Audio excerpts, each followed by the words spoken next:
Good evening, or whenever you may be watching this.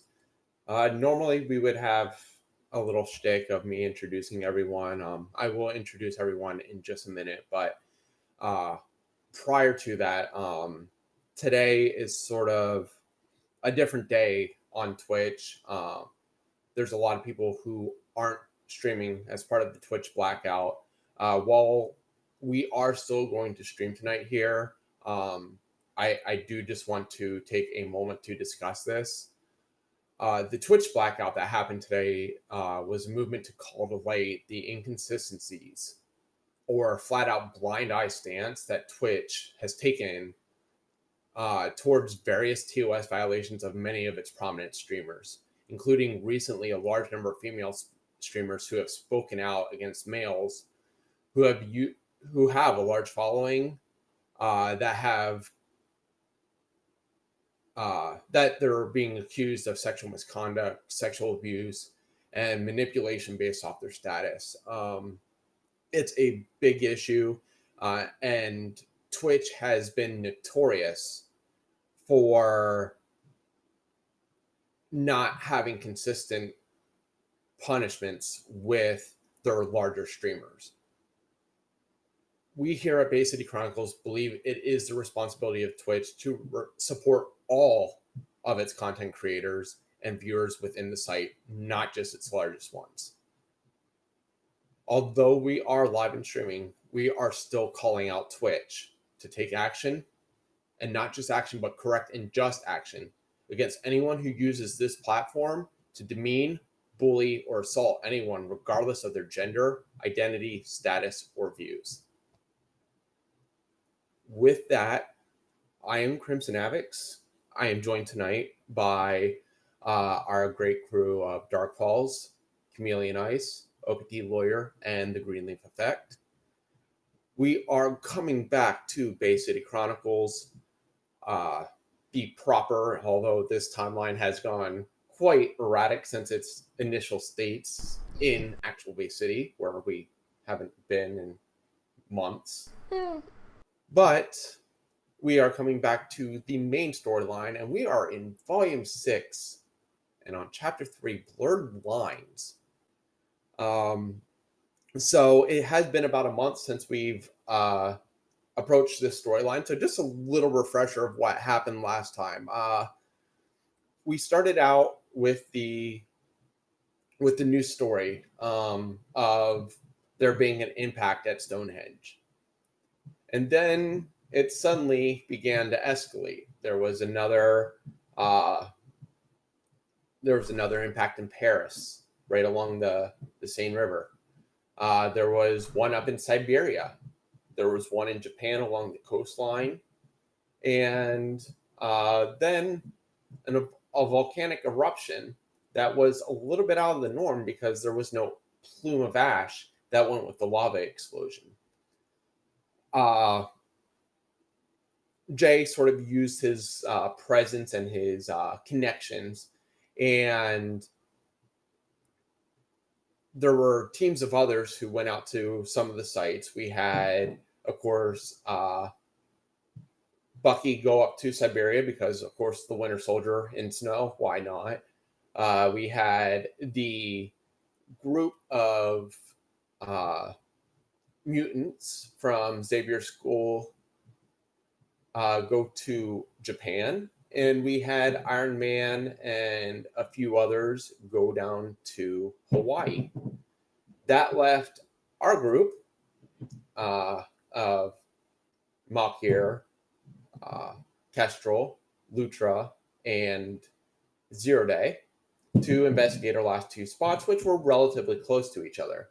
So Zero Day and Kestrel both went to Paris, got a few accounts, got some video, and pretty much all they could get was a blue line come crashing into the ground, and then eyewitnesses said it ran away. Meanwhile, Malkir and Lutra both went to Stonehenge, where they have been before, and they've had various experiences, and they didn't really get a lot except harassed by the local law enforcement, and a phone. And so after investigating that area, Lucha gets a call to come back because Kestrel and Zero Day are at the Eiffel Tower, and they met this wonderful little kid named Colin, who was the biggest Lucha fan in the world, apparently. Yay! Kentucky. And so Lutra and Malkir rushed back to Paris to meet up with the others so Lutra could talk to Colin, who did provide some insight to Zero Day and Kestrel. And then Zero Day got to look at the phone. And I will bring it back up here.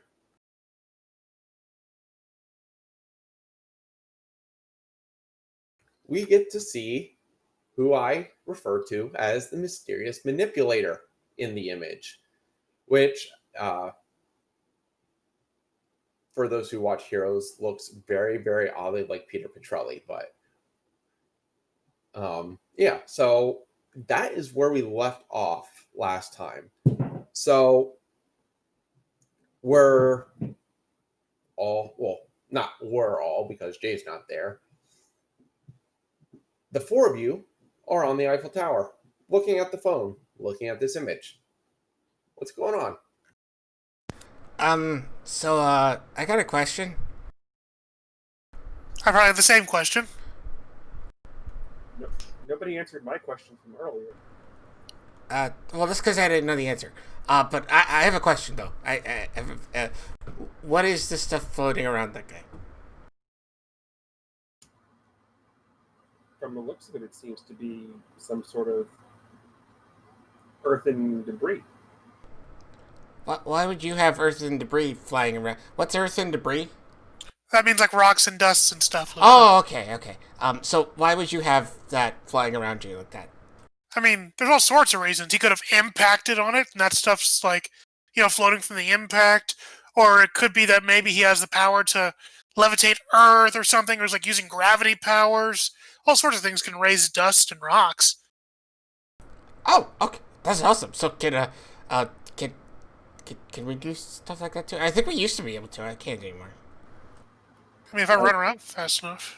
I mean, my data definitely shows that someone you used to associate with definitely at one point was able to do that. Oh, yeah. I meant us, though.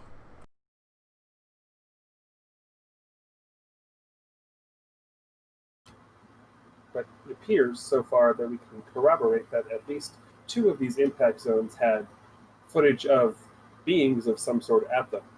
I believe at this point it is safe to assume that all of these locations can have would probably have one of these beings at their location. Oh. Oh, you mean like there's more of them? Yeah, it's probably a safe bet. In fact, I'm getting some weird deja vu vibes about like when we fought those weird like elemental. I don't even know what to call them. Like godlike beings, the weird things that weren't quite human, like back on Solstice. Remember that? That Malkir reaches in his pocket and holds up a coin and shows Lucha. Remember these? Is that what I think it is? Yes, Lucha it is. It appears to be a silver coin. No. It's not just a silver coin. But it is a silver coin, so I'm correct. Yes. Well, what is it also? Wait, no, you guys talked about that a little bit. It had something to do with... It was something you hated. I couldn't remember. Yeah, exactly. we don't talk about it. Okay. Or I'm not talking. I'd like not to. It was not a good time for me. But yes, I remember that. So why do you have one, and why did you find it? And why are you holding it? Lucha, we can't escape the past. You have to deal with it and move on. You know these are clean now. Is it? Are you sure? Yes, we exercised that demon already. Oh, is that the same coin? I guess I didn't recognize it. Anyway, we're dealing with something similar here. Oh, Possibly. I mean, it's just a guess. To a point, I believe you would be correct, but I don't see why we would be dealing with demons that have supposedly been purged already. I think this is something far different. Along the same path, yes. I mean, I don't. Do we even actually get rid of all of them? I remember a number of like 13 or something like that, and I don't remember if we actually fought 13 demons. I don't remember reading about you guys doing that. It's been so long, and plus timeline got all weird and stuff. I don't know. Yeah, that's how I remember things now. Huh.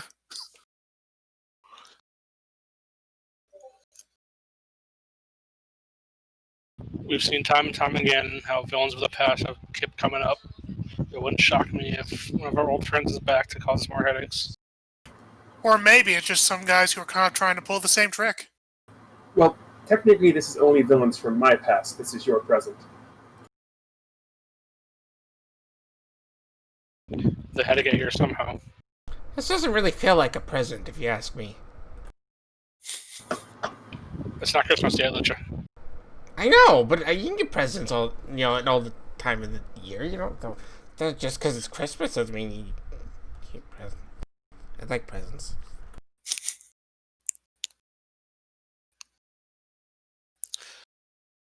Well, speaking of unwrapping things, this is around Stonehenge that we're looking at, right? Maybe we can try to figure out when and where this happened. Well, this happened based on the timestamp on the video. At this time, at this location, there's a GPS on the phone. Okay, so what can we do with that? And the best case would be to go back to a larger computer and analyze it frame by frame. Oh, that sounds painfully So slow. do we go back to Casey's then?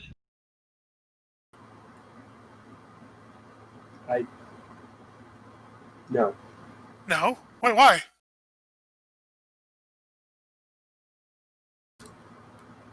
The computer that Jay has, where we were just earlier, will work just fine. You don't want to go back to Dr. Casey's place? It's Zero day. Give me a will check. Nice. I will respond before my will check. Let's go. It's too far away, and we don't have time to. You have the fastest jet in the history of the world. Because they keep pushing you, that is not going to make it. So Yeah. you don't go full hunter here, but you suddenly have a full experience of homesickness.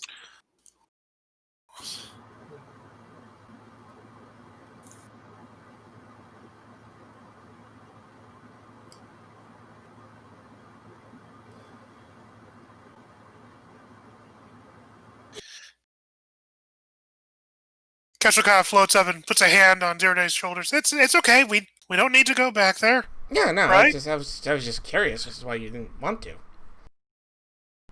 I'm sure he has his reasons, Lutra. Well, yeah, show Dr. Casey that the hunter's okay, I guess. It sort of, but yeah.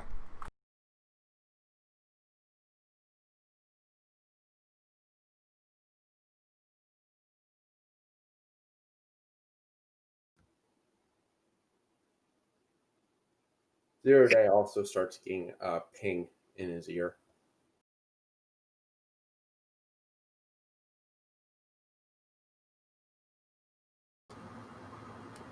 Yes.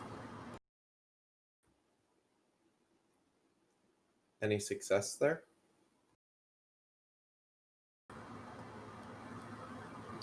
Small. One eyewitness account in Paris. Some grainy cell phone footage from him.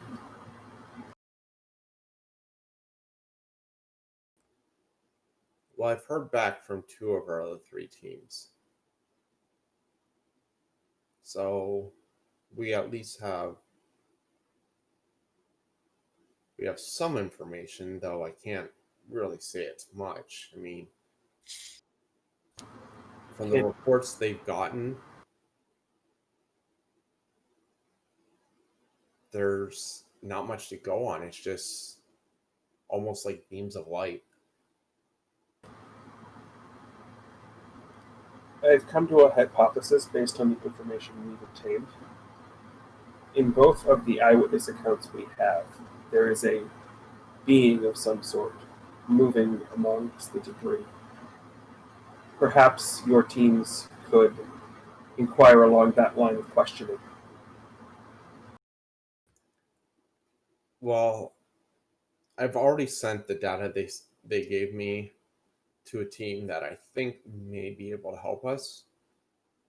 So I'm hoping that it was the right direction, because man, dealing with these people isn't the easiest. And who would these people be? Just some mercenaries, I know. We'll discuss more when you guys are back. Do you have anything other than eyewitness accounts of either place? As I said, just the grainy cell phone footage from Stonehenge. Also, on that footage, none of them here would give me an answer, but could you please explain to me why someone would order a pizza and not have the money to pay for it? What? I'll show you the video when we get back. But I find that completely illogical. If you do not have the money to pay for the food you are ordering, why would you order the food in the first place? I'm lost. I was too. I still am. No one wants to give me an answer. All right. Well, we'll be waiting back here for you. Hopefully, I get more information. In the meantime, can you forward me that video so I can send it on to the team and see if they can't make something more out of it? I'm not sure how comfortable I am uploading that entire video into my uplink database. Not that video. The image that you saw. Oh, yes, I can send a screenshot of that.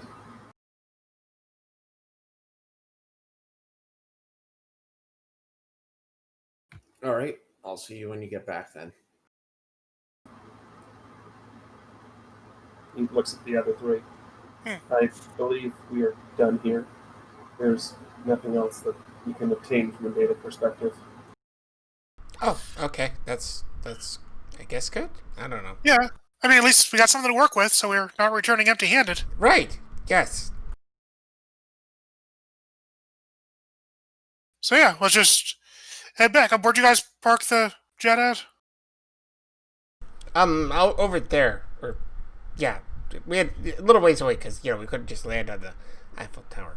Apparently, I was told it was a thing. Regulations. Yeah, I know. I gotta walk a bit, so it's fine. All right then. Well, you okay to go, 0 day? When you look over and ask him that, he's just absent-mindedly started walking in the direction that they pointed. And when he gets to the edge of the tower, just clicks, and the rocket skates go, and he just starts flying off that way.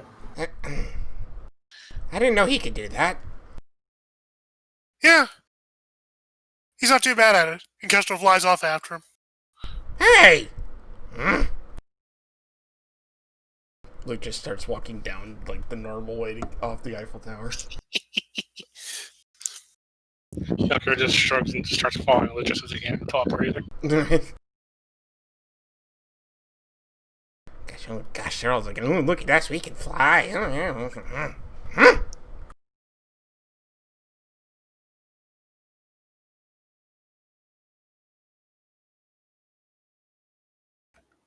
Walking's the best. You put one paw in front of the other and you just keep going. It's good exercise for you.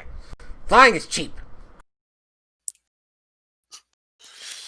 As you get back to the ship, one of the bots on the ship comes out and sort of gets behind Lutra and starts pushing him onto the ship. Hey, what? Hey, what are you? Hey, what are you doing?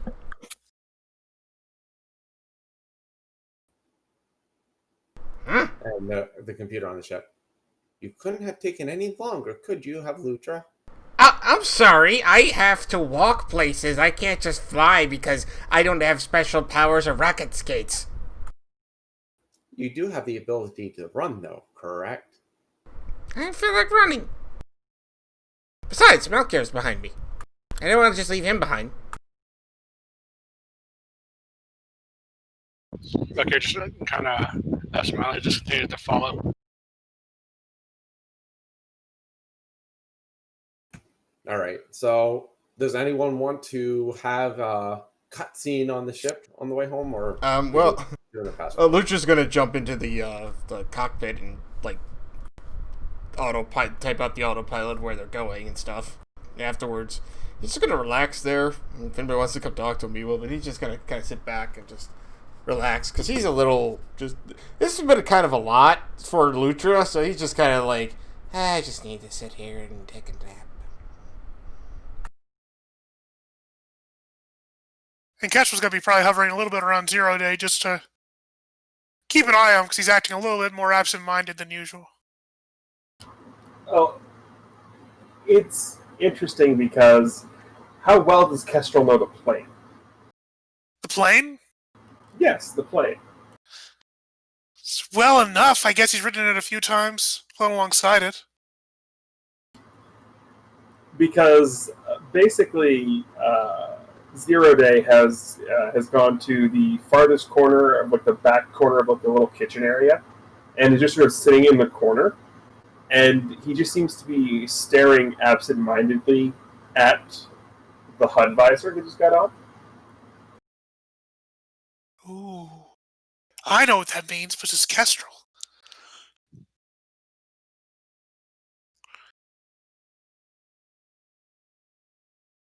I mean, he knows enough, yeah.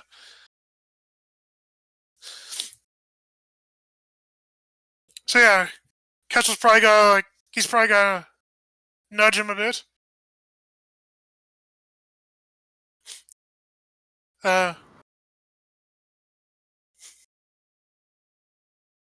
Hunter? Earth to 0 Day.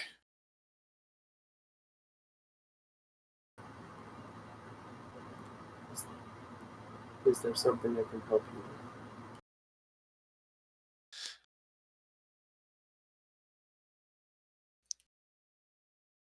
I usually don't like to pry too much, but you seem a little bit more off than usual. And I couldn't help but realize that what you're looking at there, All you see is the outside of the HUD display. Nothing should be showing on your side.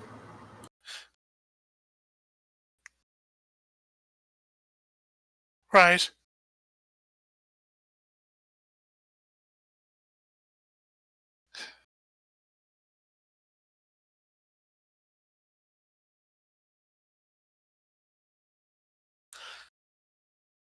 Listen, you're kind of an adult now, I guess, sort of. So if you want to take your space and deal with things you want to deal with, that's totally your decision. But if you want to talk about this, I mean, we got some time. And what exactly is talking going to accomplish, aside from eliciting emotions that are unnecessary for our current predicament? Well, those emotions might lead to us having, a better understanding of each other, which even in that computer brain will let you know that means our combat capabilities will probably be increased if we understand each other better. I understand all I need to know about you and Malkir and Lutra. I have all the data I would need. Really? Because we don't even know what's going on with Malkier right now. I'm fairly certain that when it comes time for a fight, he's going to break out that big weapon of his, miss like 14 times, and then get the final shot. Okay, yeah, you do know him really well. Malkier kind of just like looks at him and just smirks, and then just puts his head back down and go back in that like, daydream mode.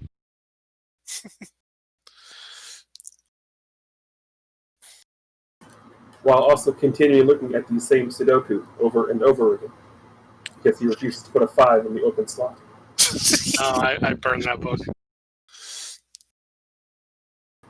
And what about the backup book in the second drawer down next to where you're sitting? Okay, I just kind of glance over the drawer and goes, just shrugged. I didn't put anything. Jeez, okay, fine, you do understand us. But we don't understand you. The only thing you would need to understand is that I'm here from a world that shouldn't exist, to help your world go where it needs to go.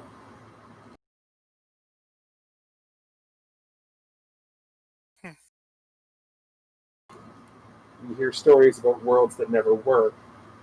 How about a world that never should be? Don't hear that one as much. Malkier, your attention is diverted from that conversation, whatever you were possibly overhearing, to the monitor that's in front of you, because it is a follow-up scene in Japan. There's no lights.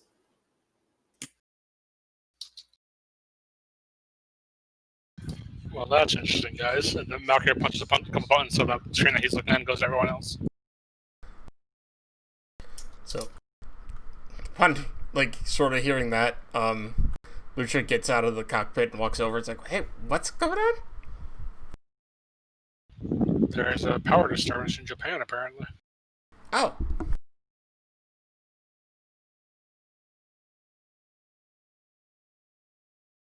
Does that mean much of anything? Well, a nationwide blackout, Lucha? Yeah, that kind of means something. Oh, you mean like the entire Japan? Oh. Okay, yeah, that's kind of a thing. The question is, what does it mean? Oh, it means that there's no power in Japan right now. At that, Malkier just shakes his head and just goes back to looking at the TV. Just Lucha, try to think logically for a second. I mean, that is, right? I mean, if there's a power outage, that means Japan doesn't have any power, right? It also could mean that whatever being was summoned from whatever impact was over in Japan caused the blackout. Well, yeah, that too. Who all's actually heavily paying attention to the newsfeed? Well, now I think at least three of us are. ZD is not. Okay. In the newsfeed, you will notice every now and again a bluish, whitish, yellowish, like flickering at various places. Is there something wrong with the TV?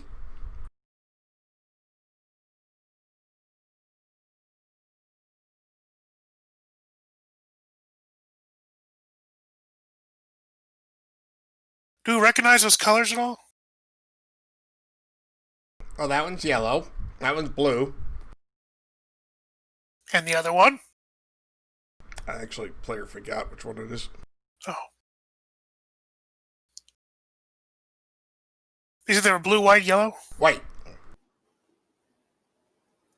Malkier, you're just because of your history as an assassin and everything, you have a little more understanding of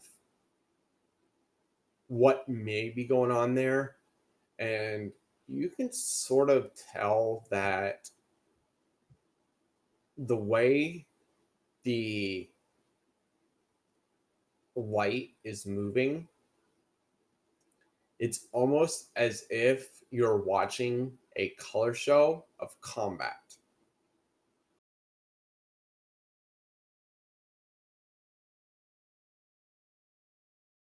Look closely, guys. It kind of looks like people are fighting. At least, kind of that way it appears to me. Just look at the way the colors are blurring together. Like, are they just like people fighting, like in the blackout, or is it? Malkir looks over at Azure Day. Is there any way we can slow this down? Theoretically speaking, we absolutely could do that. Although I don't know what slowing it down is going to do, considering it's not our own camera filters, we can't put it on a mode where we could see through the darkness. Yeah, slowing it down would just make the light flashes longer. So you just see more light for a longer period of time.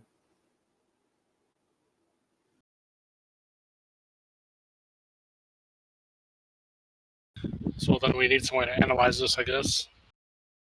Let's think for a second, though. If there are flashes of light. Everyone can give me an insight check right now. Okay.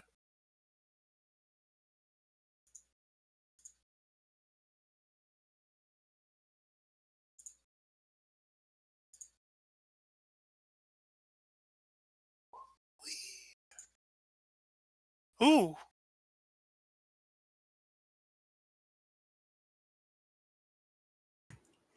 Of course, if you Lucher and Kestrel, that would get this.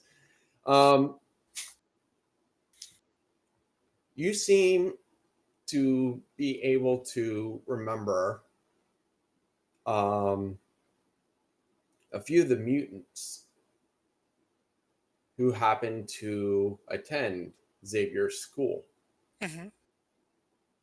including an Iceman and a few others. And you can pretty much guess that this fighting is between those X-Men and whoever has landed in Japan. Oh my gosh! Don't you guys get it? Is that those mutants fighting? Yes! Oh, it's too bad we can't see it. Have you ever seen guys like Iceman fight? I can't say I have, actually. It's so awesome! He gets to do the blast, he can sometimes use both hands. Oh! We gotta see it. But why are they fighting? Oh, that's bad then. Right. Crud. Yeah, if they're fighting, that means there's gotta be some big threat that they're facing off against.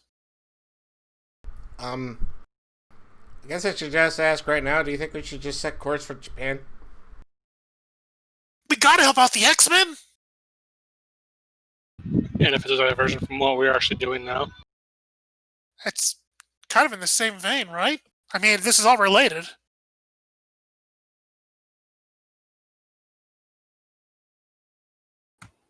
So do you guys change course or you continue to head towards? And she looks back at Kestrel and then Malkir and then over towards Zero Day. Hunter, what do you think? 'Cause I have no idea. So you're kind of like the deciding vote at this point.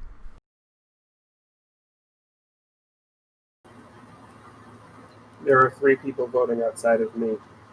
How am I the deciding vote? I make an even number. I just said I have no idea, so I'm just kind of going with the majority at this point. And what have the other 2 voted to do?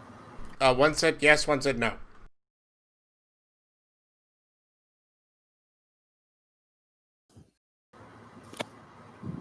From a statistical standpoint, we are closer to our home destination than we would be going to Japan. Oh. Logically, by the time we would get there at our current rate, the battle would more than likely be over.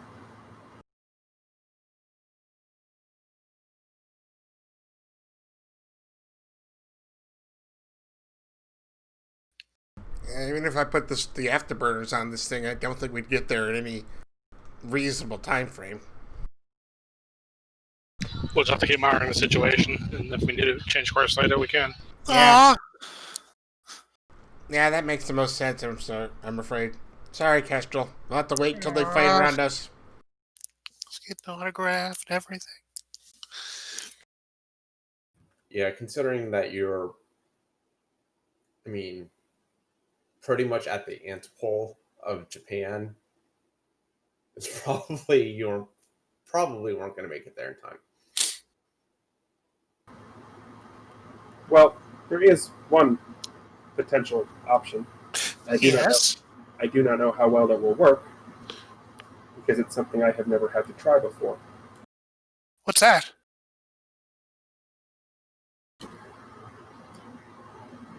Theoretically, the nanotech inside my body is variable.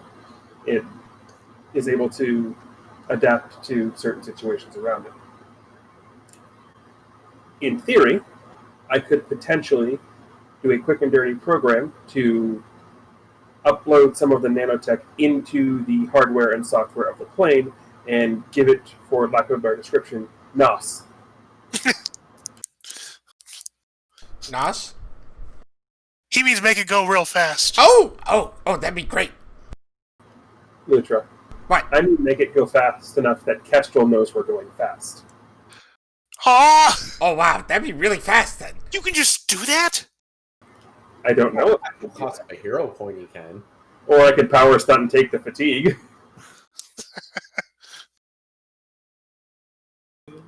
I don't know if I can do this. So, To be fair, that is kind of when we're at our best, when we don't know if we can do something, and then we just kind of try to do it, and then we tend to do it. So, I say go for it. So does that mean he looks, and then he sort of scrolls through his data for a second. And this is a GM question. He's looking through the data he has. What is the information that he knows on Iceman and the other X-Men in his timeline?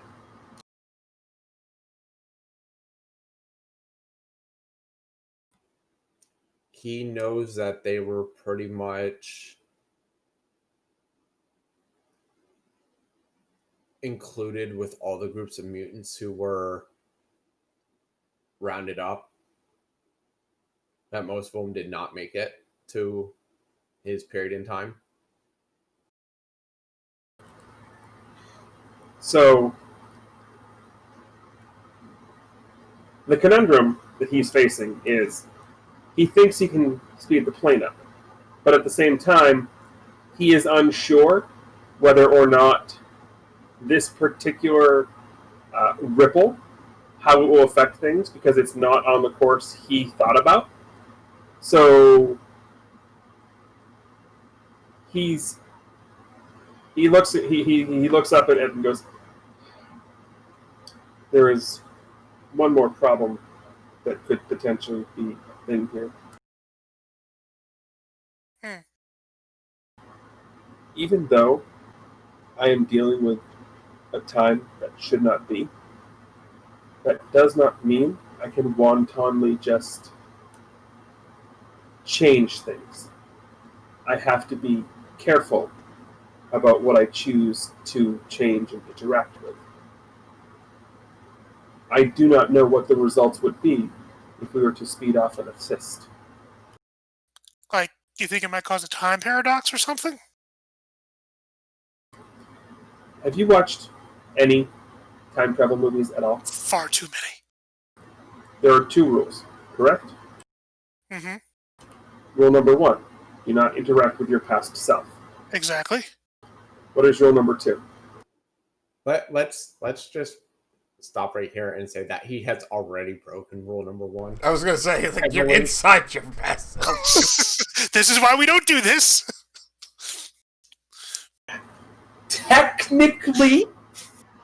Technically, he did not violate rule number 1 because his past self came to the future and interacted with the future self. So, Zero Day has not violated the rules of time travel. Hunter has. Splitting hairs. But rule number 2 is CD does.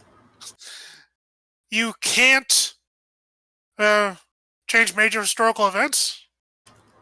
Change as little as possible. Right. Boy, he really got that wrong in Back to the Future, didn't he?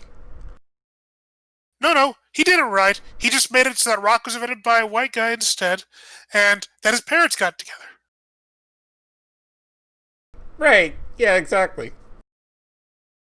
Yes, and affecting too much would basically cause something to potentially, and I'm using the term loosely here, Marty McFly oneself out of existence. Oh, right. Like you could become your own grandfather. How does one become their own? This is another one of those questions that no one's going to answer for me, is it? Don't worry I about don't. it. I actually have no idea about how that would work. I do have one question though. Just one, because we were talking about it a bit, and I'm just a little curious. What would you do with a time pair of docks? That hurts a little. ZD just looks up, smiles, cannonball. Oh, that sounds great. Can we go swimming? I want to go swimming. So, Castrol, from a mechanical standpoint, ZD is wavering. If you want to attempt to convince him to go to Japan, you will need to persuade him.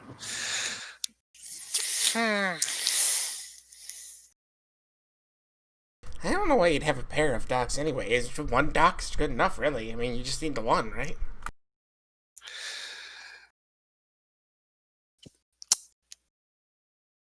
Castro kind of really wants to see the X-Men.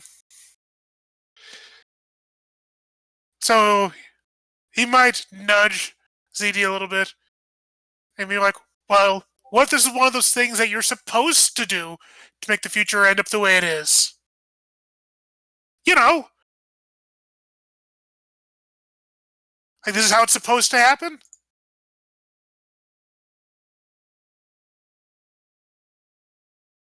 Zero Day's knowledge of this current situation doesn't expand past anything other than this is the time frame when Salome began the takeover. So he doesn't know he knows the outcome. He knows that the X-Men aren't defeated there because they're part of the roundup that happens later on with Blackheart. Right, but he doesn't specifically know if these three are included in that roundup or if they just here.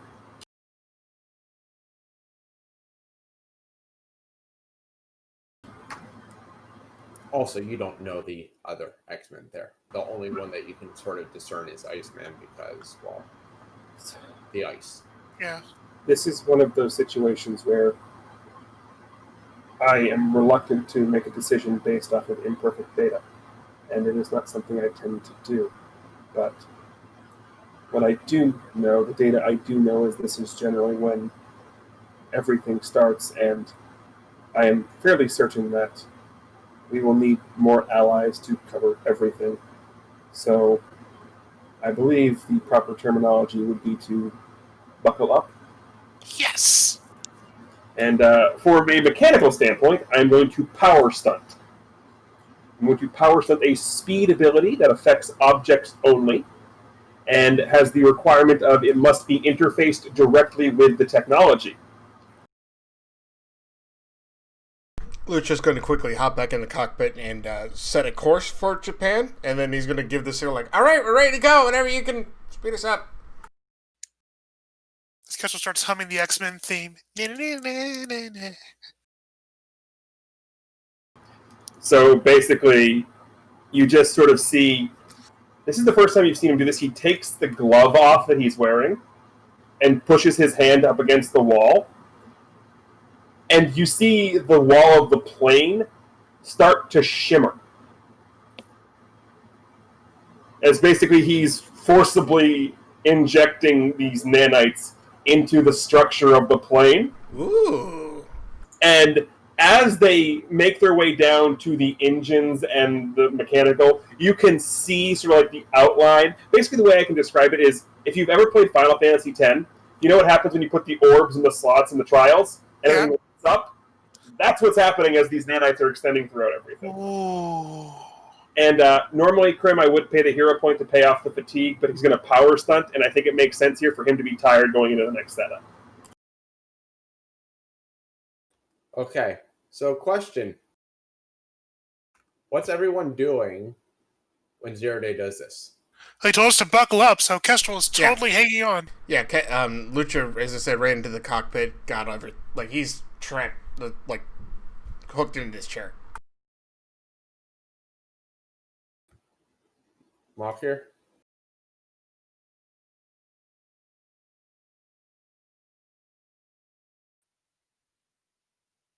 Mike, Shut up. mark it on your bingo cards, everybody. I got cake, alright? I don't get frosting on my mic. Okay, just kind of following the conversation and kind of going where the group goes. Just kind of so lost in his own mind a bit. Okay. That's good, because otherwise you guys would have had to give me a DC 25 acrobatics check to not take Bruise from getting launched when he does that. For the record, from a mechanical side of things, it is speed 15. That's faster than me! I told you that. That is basically he's basically using since I like to name all the moves even when I power stunt, he is using limiters deactivated. Oh, I love it. Picture like that close-up of Will Smith during it might be like pressing the red button. Also, I was picturing is Kestrel not buckling up and then suddenly having like a Scrat effect of like Kestrel just flying through the ship and smashing into the back of it. I almost considered doing that on purpose. But okay, well, there isn't much time for discussion on your way to Japan.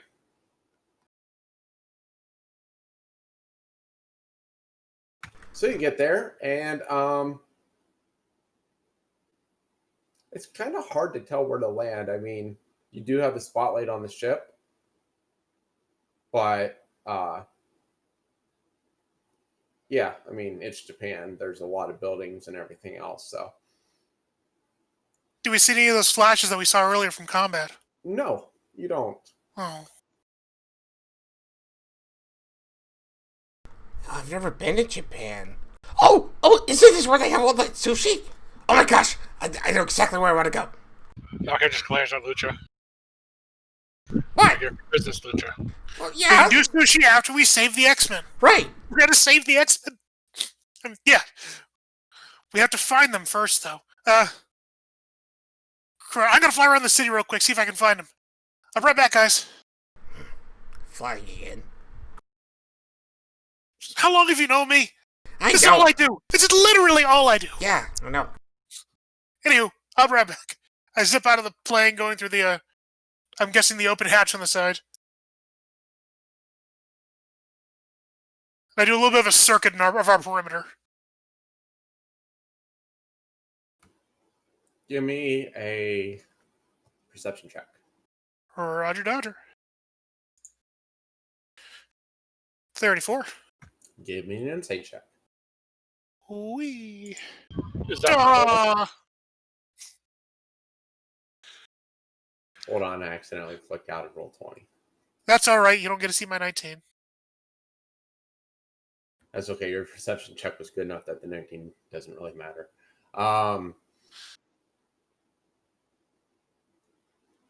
You see one of Japan's nuclear power plants.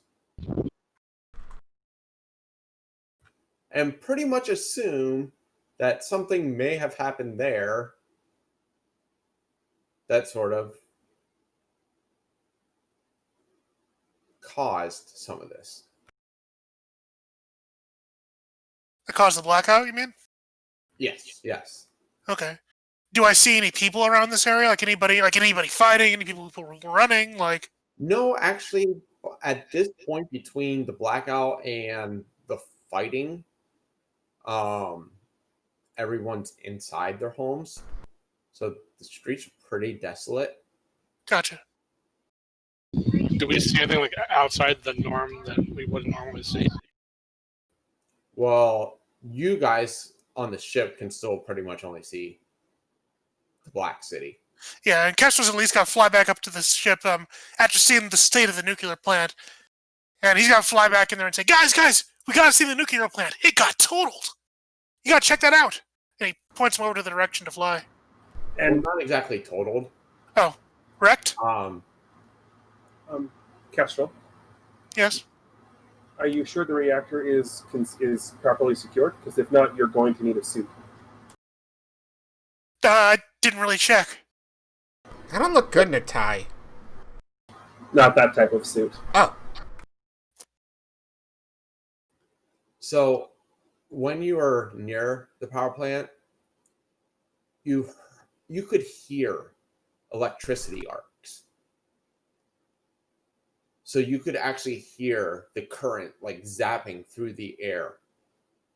So it wasn't the power plant being destroyed.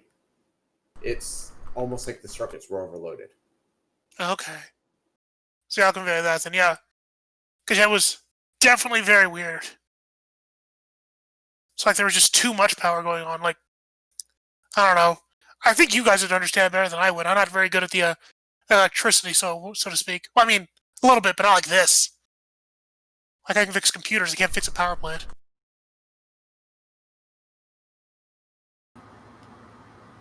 I don't even believe I could fix a power plant. I'm more concerned about the radiation levels. Is it safe to risk go near it? do you think that's gonna affect the sushi around here? You guys would Maybe. absolutely know if there was concern of it right now because there would be like emergency crews at the power plant and there's nothing. That's true. I didn't see anything specifically, like down there, emergency vehicle-wise. Well, then I guess there is only one way to attempt to find where these have gone. And that is? Well, there is one way to see in the dark. He hits a button on the HUD, and the normal clear display changes color a little bit.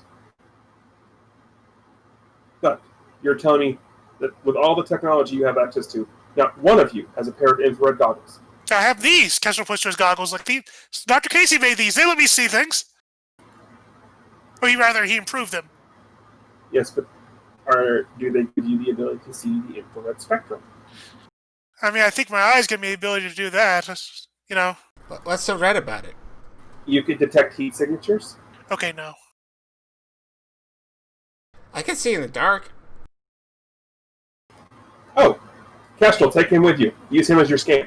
But Oh, okay. Malkir looks over to his left, and laying there is one of those tactical flashlights that pretty much have the massive amount of lumens. So he can just take that. That's back. I just picked it up and like touched into his duster.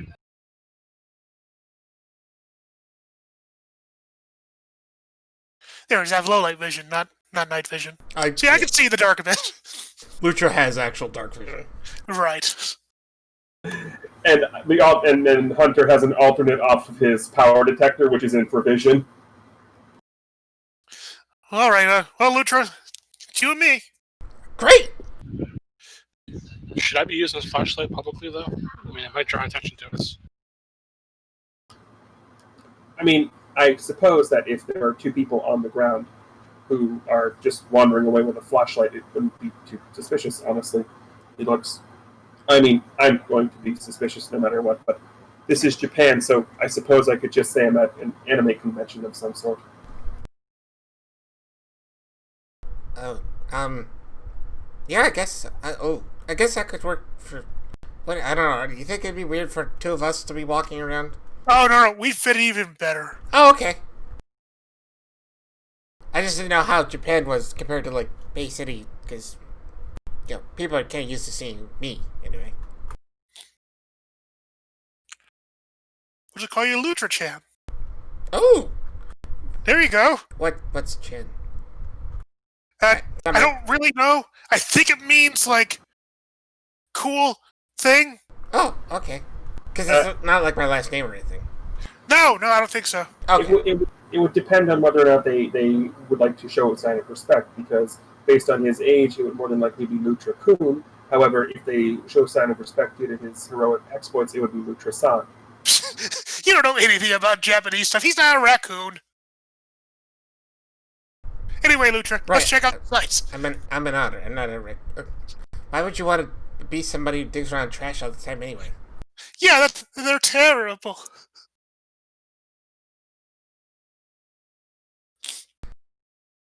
Anyway, let's go.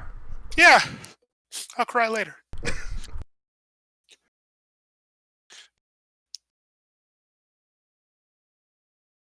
Okay, so you just start roaming around, I believe. Yep. Yep. Yep. ZD looks at Malkier. I suppose we are taking the more direct path down. He throws him a parachute bag. Back here just kind of looks at it and straps it on and hops out.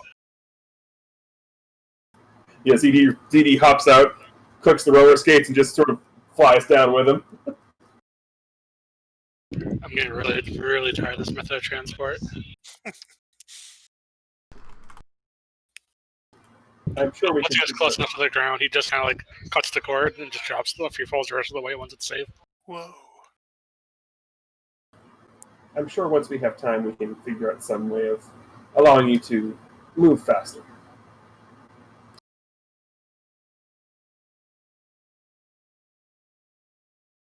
Boop.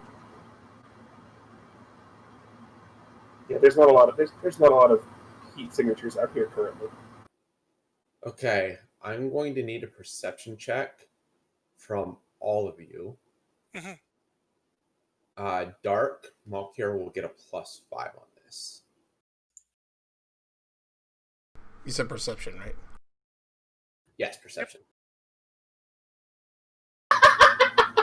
Oh, his dice have come back. Malkier rolled a 1. You all know what to do. Mark it off on Take a your drink. cards. You know, I gave Malkier the +5 because I was hoping he would be the one to find this.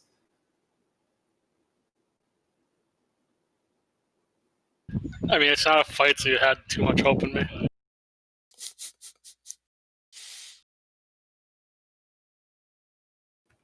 But I believe Zero Day would get this slightly over Kestrel. So this happening is going to be over with Zero Day and Malkier. Zero Day. Going through and seeing all the different utility poles and everything, you notice the top of one of the utility poles is black. And because you also have the HUD, it does have a slightly higher heat signature than the one surrounding it. He puts his arm out and basically looks at Malkier, gives him the stop, eyes, and points up. So that Malkier comes invested in what CD is pointing at. Malkier, you know from experience with everything fire and burning and all that, that is caused or was caused by an electrical current going right into that pole. So Malkier is going to walk over to it and do a bit of an investigation on it. I don't know if you want to roll for that or not. And then fill 0 Day into what he found.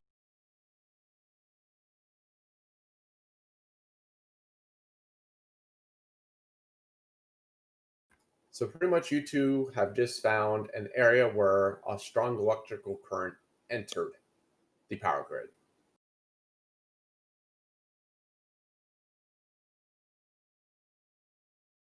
What do you think caused this? Well, if I were to make an assumption based on imperfect data, I would say another one of our beings. However, the one thing about this is electricity leaves a path. in theory, we should be able to trace it from where it entered here, or maybe this is where it exited, to its other entry/exit point. And if this was the exit? Then we'll know where it entered. Although, statistically speaking, I would place money that I do not have for the food I'm going to order on the power plant. Valkyrie just kind of nods and starts following the cable. For reference, you're not going to be able to tell where it exited. It's a power grid. It could have exited 20 miles away. You won't know that. But you will notice the highest concentration of heat, since you have your visor. The highest concentration of heat happens to be on the north side of the pole. Well, whether it exited or entered from here, it was heading in the north direction because that's where the highest heat concentration would be. So, considering it's stuck to one side, I can reasonably conclude that this was an entry point. Question is now, where was it going then?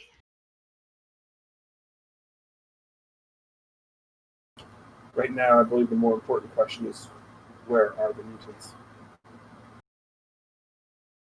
Valkyrie kind of just nods and goes back to walking towards the plant. ZD's going to switch modes on his HUD visor to give a more broad spectrum scan. Now, he's hoping that one of the mutants or somebody in the vicinity has tech-based powers of some sort, because that's all his visor can scan for. So he's looking around hoping to be pointed in a direction. If he's not, no big deal, but that's his only other method of search right now. Nope. No tax.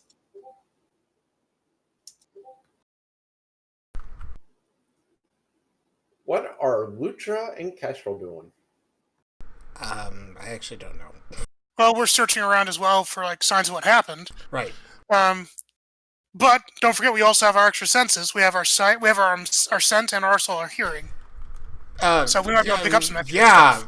Yes. Oh, those extra senses that Lutra has, I'm sure that he's not using right now to smell for fish. Oh yeah, sushi, nuts. Yep. No wonder I got higher than you. But you have the infrared. You can see at least in the dark. Right. So, Yeah, dark vision. Yes. So. Yeah, no, we're looking around trying to see at least if we can see any more signs of what happened. Maybe if there's any signs of the mutants at all, like any residue. Or just any person. Yeah. Lucha does the thing where he cups his hand and, hello? Is anyone out there? Iceman! You go on for that for about 5 minutes or so. And then suddenly, Lucha feels a very big hand on his shoulder. Ah! And in a deep, I'm not going to do my accents tonight. In a deep, I am disappointed. semi-Russian accent. Who are you? Turn around. Yeah, and turn around. Lucha turns around. Oh, hi, my name's Lutra, and this is Kestrel. As soon as you turn around, you realize there is a big metal man standing right behind you. Oh, Kestrel's gotta like start flying around looking at it from different angles. Oh my gosh! Oh, I can see myself in your bicep, it's so cool. Lutra and Kestrel reporting for duty. Lutra, this is Colossus! Hi, excuse me a sec. Kestrel, could you not embarrass us? Sorry, I got excited. I know. You did that to me too. Just calm down, okay? Hi, Mr. Colossus? I assume you're with Jay. Yeah. I mean, know Jay? What he's do you not do? Yeah. like with us here, but I mean, yeah, Right. we know. He's a good guy. Why did you come? We saw fighting on the TV, and we decided we wanted to come and make sure everything was, if we needed to help out or anything. Are you guys okay? The battle's over. Did you win? If you count the person fleeing, then yes. I mean, yeah, it's good. Huh. Where did they go to? Did you find out anything about them? Oddly enough, no. Oh, But you fought them, right? How did they fight? It's like fighting streaks of light. We couldn't really see them. fighting streaks of light. Light, yeah. Yeah, that's what I said. Light and Weird. yeah. We probably How do you? shouldn't talk here. Sorry. We probably shouldn't talk here. Oh, right. Do you guys have a secret base or something? Well, no, we're not from Japan. I would No. not base. No, you can't brought one with you. I don't know. We did find an area to hide, though. It's down a back alley. Was it just you two that came? No, there's two more of us, but they're doing something different. Probably best to get them off the street. Why? If that thing comes back, I'm not so certain that you would win in this situation. They have full advantage. I mean, they took the entire city's electric. Yeah, I was gonna ask about that. Their power was pretty intense. I see. Okay. Hmm. Kestrel, you want to fly back and grab him real quick? Yeah. I guess. Just a reminder that you guys actually have communicators. Oh, right. Oh yeah, I guess so. Lucha taps his ear or whatever it is. Hey, 0 Day, Melchior, come in. Melchior just kind of itches the mic back. Yeah, Lucha. We ran into somebody I named Colossus, and It's Colossus. yeah, okay, and Kestrel's freaking out. But anyway, he thinks we should all get together and get off the streets. So why don't you meet us? And Lucha tells him where he's at because he can see the street. Well, actually, it would be in Japanese, so we won't be able to read it. But he kind of describes where he's at. En route, Lucha. What is that? En route, we're on the way. Oh, okay, good. Cool. All right, see you. Bye. At that, Melchior fills in 0 Day and starts jogging towards where Lucha told him to meet up. ZD is roller skating. So how many more you guys are there anyway?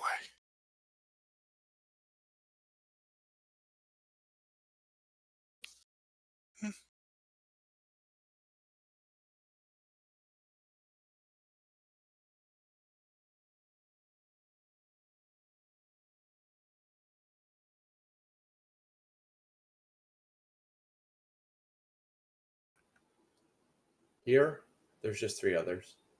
You'll meet them. Don't worry. Cool. Which ones are they?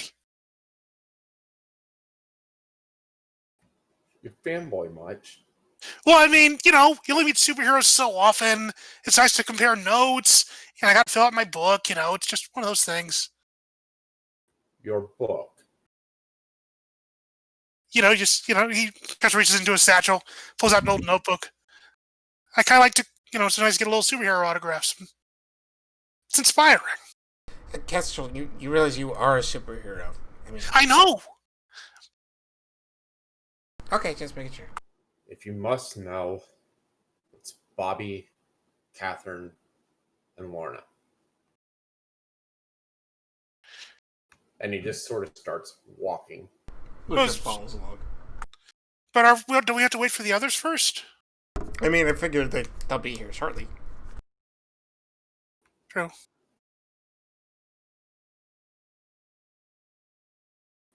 So he gets back to the base. What you guys don't know is 0 Day actually can just figure out where you are through, Well, that, yeah, I figured Lucha can just keep being like, oh, yeah, we're here now, or whatever, so yeah. Mm-hmm. So this is more important for Kestrel, but it will help catch the others up because Kestrel doesn't really know them as much by their, you know, regular names. No. Who was the So, last one that you said there? Lorna? Lorna.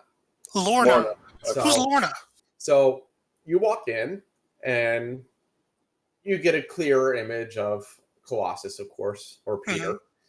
And there is standing Iceman along the wall with his arms crossed. Catherine, who is better known as Kitty Pryde or Shadowcat, and Polaris. I'm not as familiar with Polaris.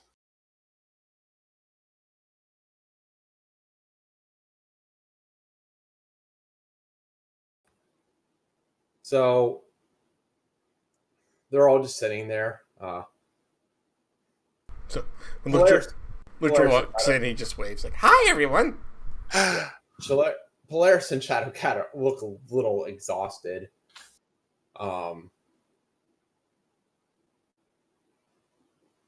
Iceman sort of has a little bruising, like almost a singe on his cheek from where he apparently got hit by a little bit of current. Oh, wow. You guys really did have a fight, didn't you?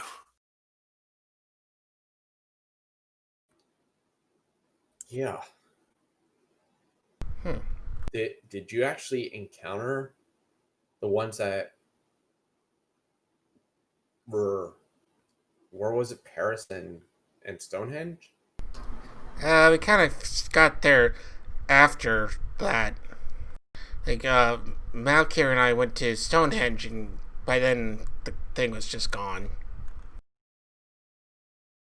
Oh, we got a picture though. Yes, unfortunately, by the time we arrived at both of our locations, both of the beings in question had already fled the location.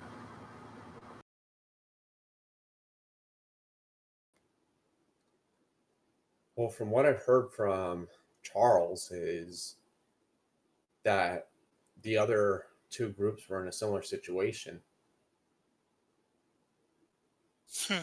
Bucky couldn't find anything, like nearly anything. There was just two eyewitnesses up there, but no tracks. And I mean, that's in snow. And then there was nothing down at the volcano either.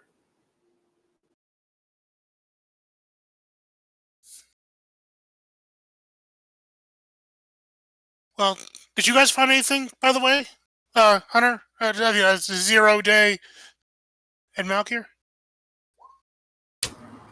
Um, Whatever this was some sort of being with electrical abilities, as far as I can understand, considering the amount of heat that would have been required to surge the power supply and fry it to the extent that it was.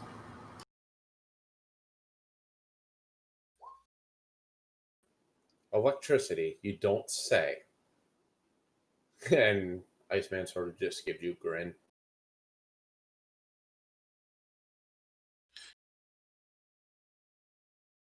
Well, at least this kind of supports our theory. If we have one guy who's clearly kind of Earth-based that we got in the picture, and this guy is maybe electricity-based, like lightning-based, maybe it is centering around the element.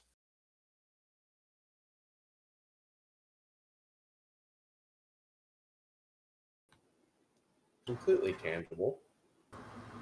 Fair enough, but please then explain to me which element our speedy friend qualifies under, because I would have guessed lightning initially, but considering that obviously is here, nothing else sort of fits that motif, does it? Wind? I actually thought wind, yeah.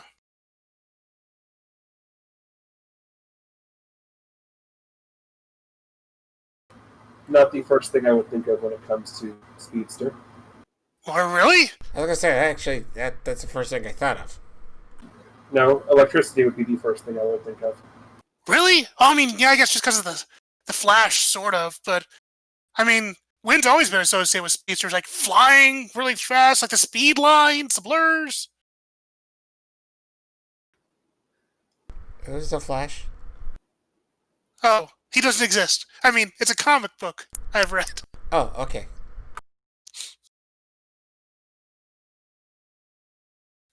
You need to read more comics, Lutra. I guess so. Sometimes I feel like I'm in one. Oh, that's ridiculous.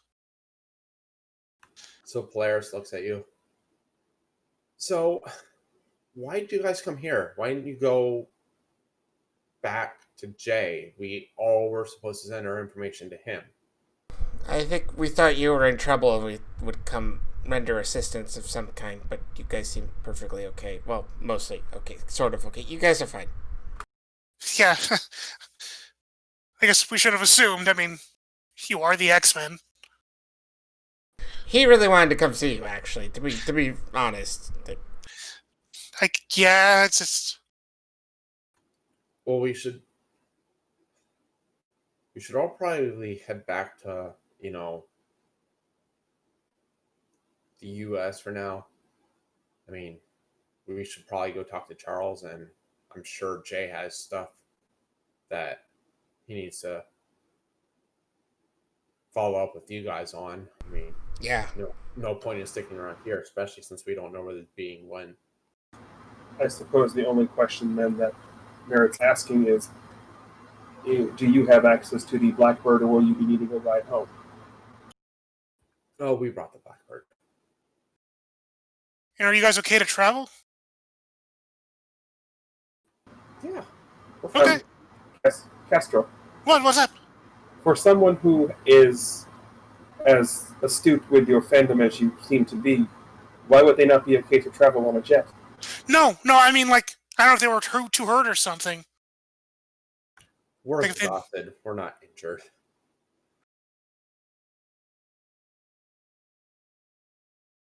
Well, that's good.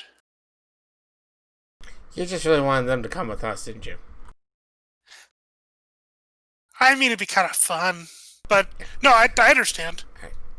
I tell you what, after all this is over, we'll get you a visitor's pass for as long as you'd like to come to Xavier School. Ooh. Ooh, So then you can meet everyone else too. that's a deal. Excuse me, Mr. Rasputin, you are going to regret that decision, I promise you. I'll just make sure it's on summer break.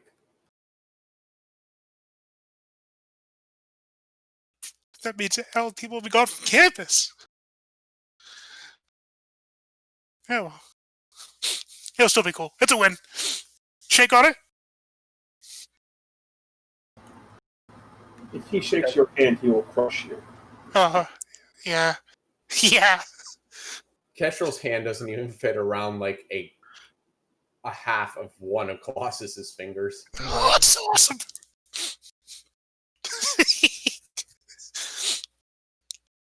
He shakes the finger. All right. No take backsies.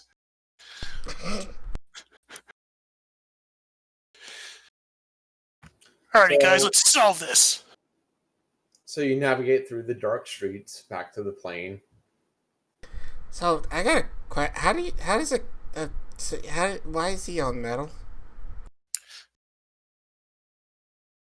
You know, I actually don't remember why that happened. It's because he's a mutant. It's something he can do.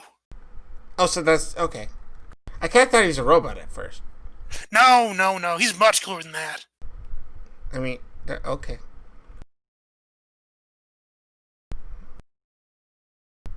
Bucker just kind of shakes his head, just mutters fanboy under his breath, and gets on the plane. Lucha actually stands outside the plane for a moment, looks around, and just kind of like frowns a bit. It's like, Didn't even get to get sushi while I was here. Actually, can Kestrel zip out and see if there's a sushi joint that has some out there? I mean, the entire country has no power, so I kind of doubt anyone's going to be in business at the moment. What? Sushi is cold fish, right? You don't need to warm it up for anything. You need to have made the rice. If Kestrel attempts to leave and zip off, Hunter's just going to shut the door on him and just always dunk. Hey, I'm fast enough I can be back before you even notice. Because, let me ask you a more pertinent question, because Yeah. this seems to be the theme for today. Do you have yen? No, I don't. Then are you too going to order food that you do not have money to pay for? No, I am not going to order food that I don't have money to pay for. Good. Let us get going then. Yeah, let us. Also, Lutric, if you would like information on why Colossus was metal, I can certainly divulge that. It's public record, Oh, sure. or at least it is in my time. It's actually a pretty rare feat to see Mr. Rasputin in his metallic form, considering he usually doesn't like to use his abilities unless absolutely necessary. I mean, that makes sense. Must have been one heck of a fight then. Yeah. Well, considering that they had 4 mutants here, 4 members of their team here, and it was a victory that whatever this was retreated, I would imagine so. Although part of me does feel bad for Bobby, considering he is an ice elemental and this apparently was an electricity controller. Those two do not mix well together. Yeah, no wonder he looked kind of beat up.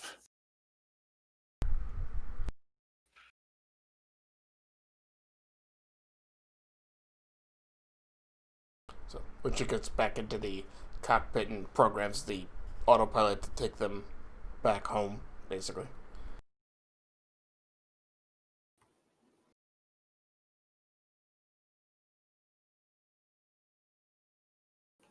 All right.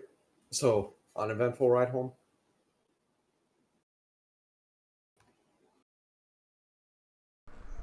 All Lucha's just kind of like meandering around, kind of like the main passenger compartment, just kind of thinking a bit, and clearly trying to think out what in the world's going on because he's still kind of lost. Kessel's kind of daydreaming a little bit. Valkyrie has a glass of bourbon, but going easier on it.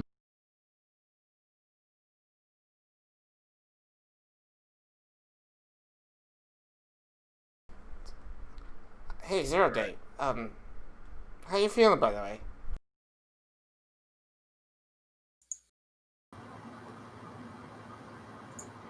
Physically, I am fine.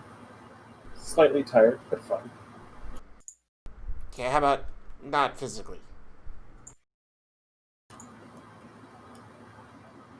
I do not see how anything but my physical well-being matters in this current situation.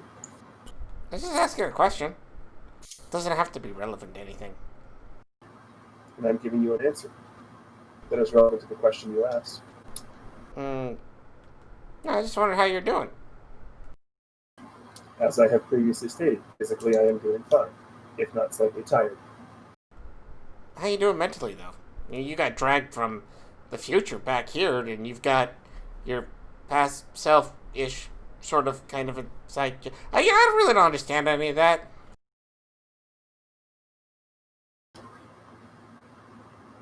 I came here knowing full well what my task was going to be.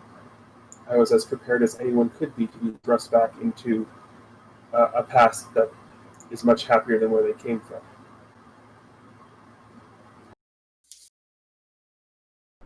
If that's true, you'd really wouldn't you want to be happier to be here? You seem really sad all the time. Lutra, Yeah. do you fully understand the concept of what is going to happen when we succeed? Uh, no. Then it is best you continue to not understand that and just go with it is not that I am sad all the time. It is that I am here on a mission, and that is my prerogative to complete the mission. I mean, that's good. I mean, well, completely. I feel like it's okay to relax too. There will be plenty of time for relaxation and celebration when this is completed. I mean, it's time for it now too. We're flying back home. We got nothing else to do.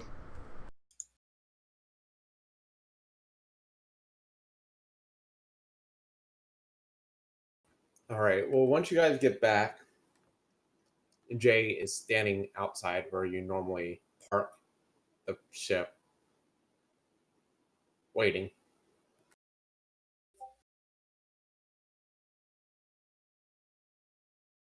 So, Literally gets off the plane like, "Oh, hi, Jay. How's it going?"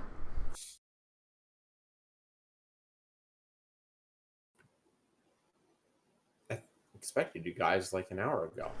So sorry. Yeah, sorry, we had to divert to Japan. It's my fault. It's Castro's fault. It is nobody's fault. All of the groups are working as a unit. We saw through monitorings that one of our team units was potentially in danger, so we diverted our tracks to go and help them. By the time we had arrived, the threat had passed. Well, none of that matters. We have some information from our mercenaries.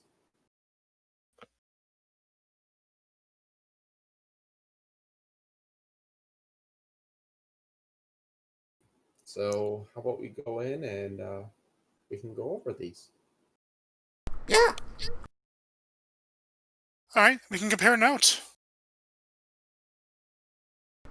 Oh shoot, I didn't take any notes.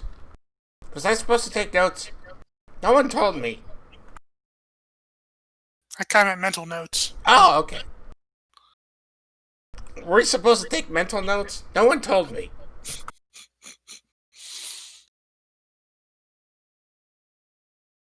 So you all get back into the main lounge area, and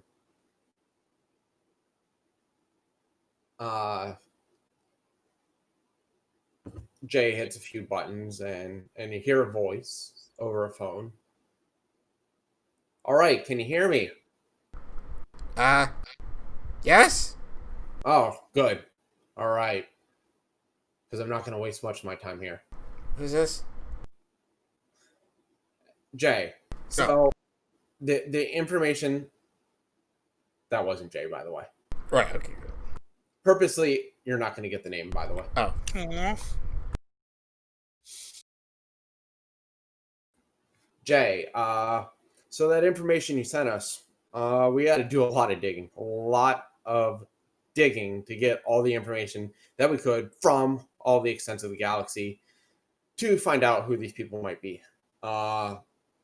Honestly, the only way we found any of this out was because of the picture that you sent us. So why don't we start there? Galaxy. What, you expected these guys to be from Earth? I don't know.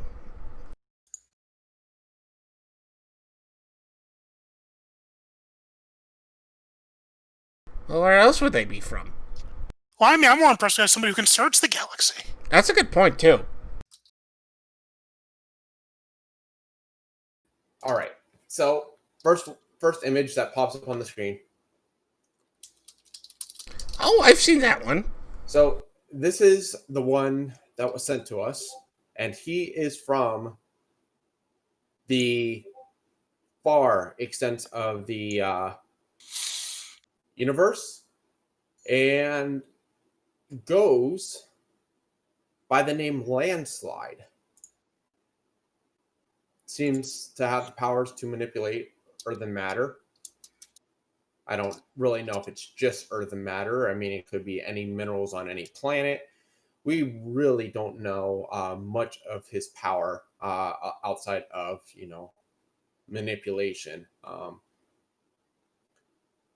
Now, that was about all we had to go on in terms of visual representation of anything. Everything else was, pretty much the same weird, odd descriptions that really gave us nothing to go off of. Which,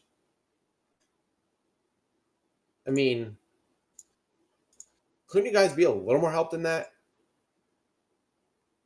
Anyway, so all we got from you, in addition to this, was 4 colors of streaking light.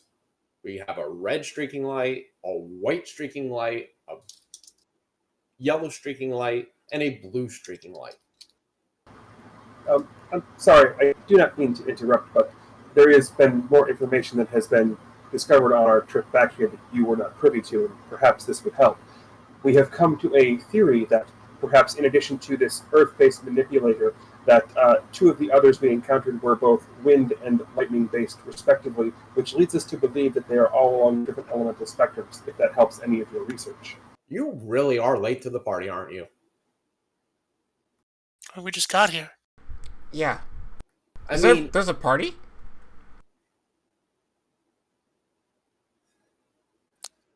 anyway. So, we did a little more research. We did whatever we could to find out any allegiances that Landslide may have had, and luckily there was a little tidbit of information that we could tie to Blackheart somehow and get the little bit of extra information. So the second being that we were able to find was the one that was encountered up in Siberia. Obviously, snow, ice. Makes sense.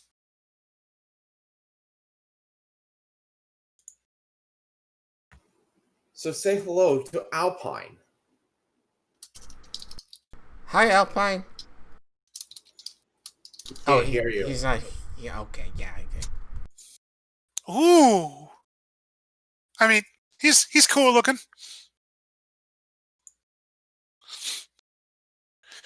So was he the blue light or the white one? The white. Okay. I thought you guys saw the blue one in Paris. We did, but we didn't see what caused it. Well, yeah, this is a snow guy, so that makes sense. Carry on. Anyway, of course, there's also that volcano. And we did discover that there was a light that entered the volcano right before the eruption. So, a little bit more research.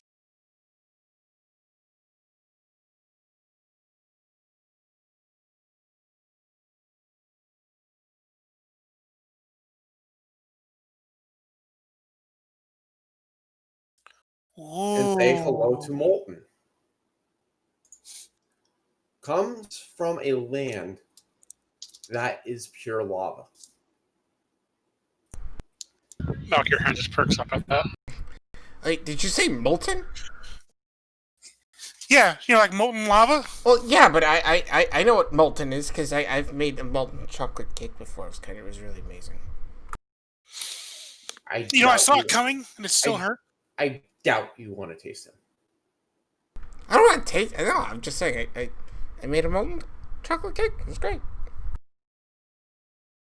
Gooey center inside. Okay. Oh my gosh, it's amazing. Now you're making me hungry. I know. So the next one was a little difficult to place just based off of electricity, because electricity is a weird element to begin with in the galaxy because it has a different property depending on the atmosphere in which it is developed. But luckily, Peter and Bobby fought this one. And they were able to get me enough information to allow me to tie this to a planet where it is constant storms. And this being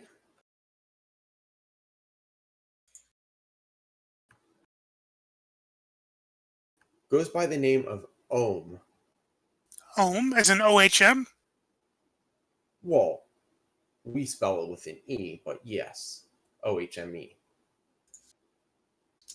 But she is definitely an interesting character because she has the ability to stay out of humanoid form for such a long period of time.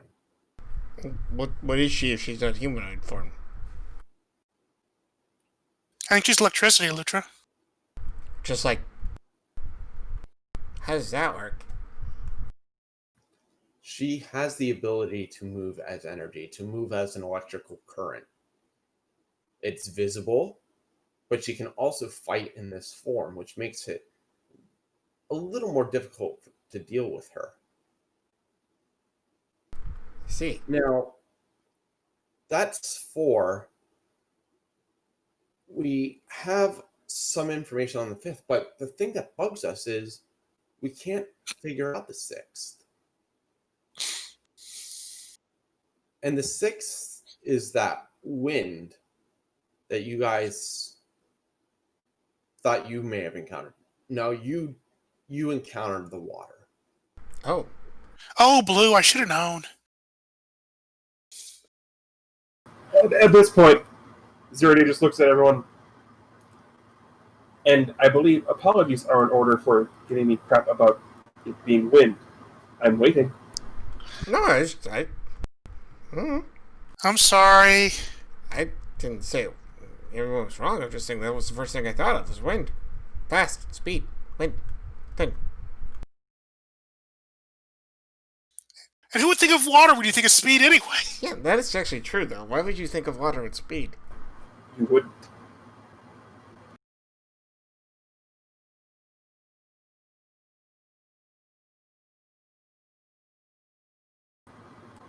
But do we have names for either of these other 2 remaining? Well, we can't figure out the wind one because we don't know where he was placed. Remember, there were only 5 people. Have we tried looking up in the sky? Wait a second, are we sure that wind one even fell? Well, we haven't had any information yet about it. And then you sort of hear the voice arguing. Yes, we're going to get to that one. Yes, just wait. I know it's going to shock one of them. Yeah, I'm very, very much aware. No, we're not going to video call so you can see the reaction. And then in a slightly louder voice, a slightly louder noise, you hear the other one finally speak, and all you hear is, "I'm Groot." And he presses the button anyway, and you realize you are talking to Rocket. Yes.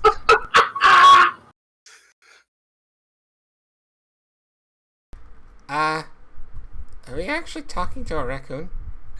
Yeah, part of me is really happy right now. Hold on.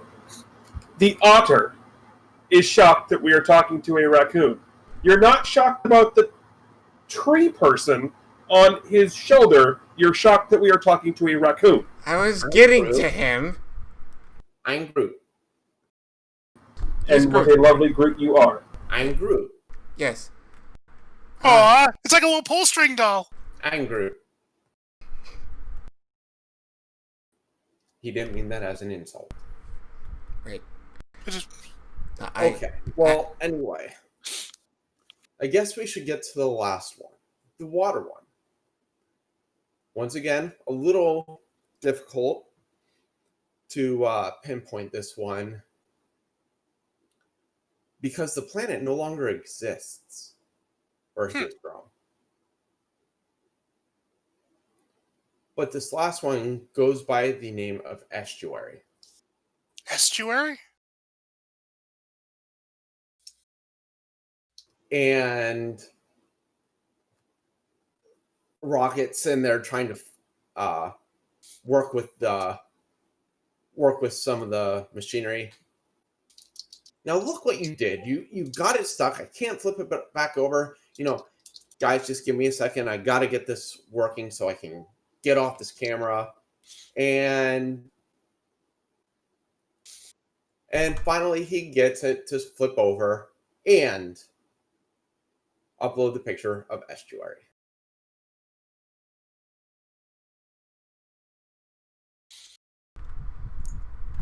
Oh my. Hey! Hey, Lutra, he looks like you! And that is where we're going to end the night. Nice.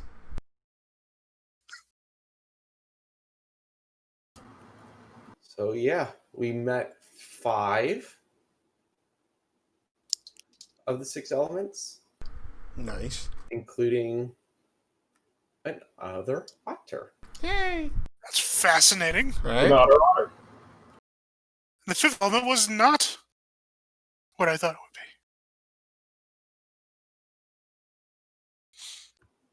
be. And with that, we are going to call it a night. Leave you guys on a few weeks worth of cliffhangers. We will, in our next get together, be diving back into the realms of next gen with none other than TGE. And after that, I'm not really sure where our schedule's going because we have a few weeks of some people are doing this, some people are doing that, and everything else. So we'll figure it out. But go ahead and follow us on Twitter. We'll tweet it out when we're going live again. Not only with this, not only with Next Gen, but any of the tabletop gaming that we do here on Bay City Chronicles. But I want to thank you all for watching, whether it is here live on Twitch or whether it is on our YouTube channel. On behalf of Chameleon Ice, Dark Falls, OPT Lawyer, and Greenleaf Effect, have a good night, everyone.